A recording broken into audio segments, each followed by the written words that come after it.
If you finally want to learn a language, you're in the right place. Hey everybody, my name is Mari and I make language-related videos.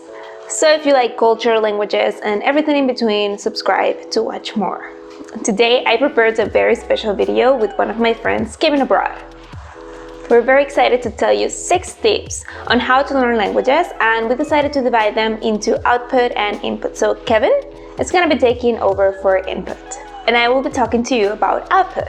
Hello everyone, so let's get started with the first input tip. So the first thing that I recommend is whatever you do in your native language, try to do it in your target language. I know you're going to think he's going to tell us watch a TV show or film in your target language, but it's not just that. If you have any hobbies such as online shopping or maybe cooking or playing video games, try to do that in your target language. You kind of have to be creative with this. If, for example, online shopping is your thing, what you can do, for example, is to try to read the reviews in the target language. If you enjoy playing video games, just switch the video game in your target language. I know it's something that can be a bit intimidating, especially if you haven't reached a high level in your language, but once you've reached at least a high beginner or low intermediate level, then it's definitely something you should start doing, even if you do it progressively, and as time goes on, it will get much easier to do that. In terms of the kind of things you can do in your target language, the sky's the limit really, you just have to be creative. And on that same note, another way to get real good daily practice is to actually write your daily to-do list or your bullet journal, your agenda, or whatever it is that you use to stay organized in your target language. By doing this, you can reinforce vocab related to your daily life and to your work life. Plus, no one around will understand, so you can have a secret to the list. Tip number 2 is to eavesdrop on other people's conversations. Whenever you're commuting or waiting in line somewhere and you have native speakers of your language having a conversation, do listen in on their conversation. Obviously, don't be creepy, you have to be discreet about it. The point is not to be weird. But personally, when I go to Japan, I always listen to what people say when they talk to each other, how they will say hi to each other, for example, or how they will react to other people's jokes, and all these different contexts that you don't necessarily get if you're just studying on a textbook, for example. If you're not lucky enough to have native speakers of your native language around you, you can also use social media.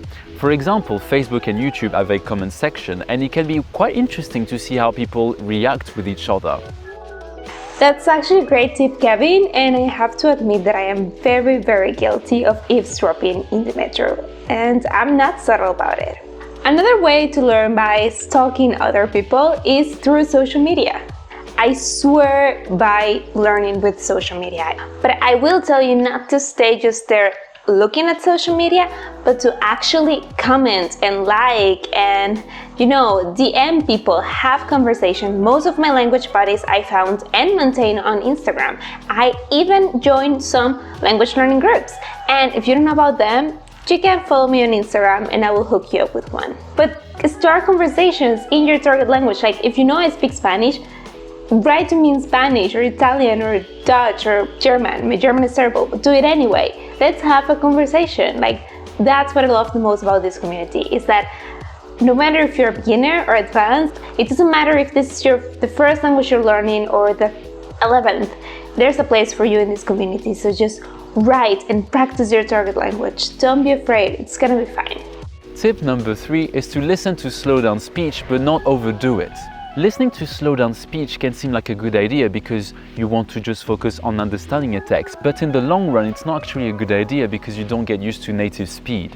So that means that in real life, if you use to slow down speech, you won't actually be able to comfortably understand native speakers. So it's important to also use normal speed material as early as possible, and even more so when you reach intermediate level in your language. I know it can seem a bit intimidating because it forces you to step out of your comfort zone, but language learning is all about stepping out of your comfort zone. And don't feel discouraged at the beginning if it feels too difficult. It is something that gets easier as you do it. And to be honest, the point of listening is not to actually understand every single word, but rather to understand the gist of what's being said. And if you have access to a transcript of the listening, you can write down the words or phrases that you think are useful and then learn them because you will have encountered them in context. Last but not least is basically what I'm doing right now, and it is talk to yourself. Okay, so this is probably the #1 way to get rid of language learner shyness. if that's a thing. If it's not, we're gonna start naming it that way. Every time I meet someone that is like, I can understand the language, I can write it, I can read it, I'm just terrified of speaking. I'm like, well, just talk to yourself. Like, that's the best way to get over your shyness when it comes to speaking to either another learner or a native speaker. Like, I record myself not every day, but maybe every week in my target languages, and I practice that way, and it's not always perfect. But it really helps me to get over my shell and start feeling comfortable in the language. And I've done this mostly with Italian, and that's the language that I speak most confidently, even though I don't speak it perfectly. And if you want to take it to another level, give it to your tutor, friend, language buddy, spouse, I don't know, to the person that speaks your target language, and let them correct you.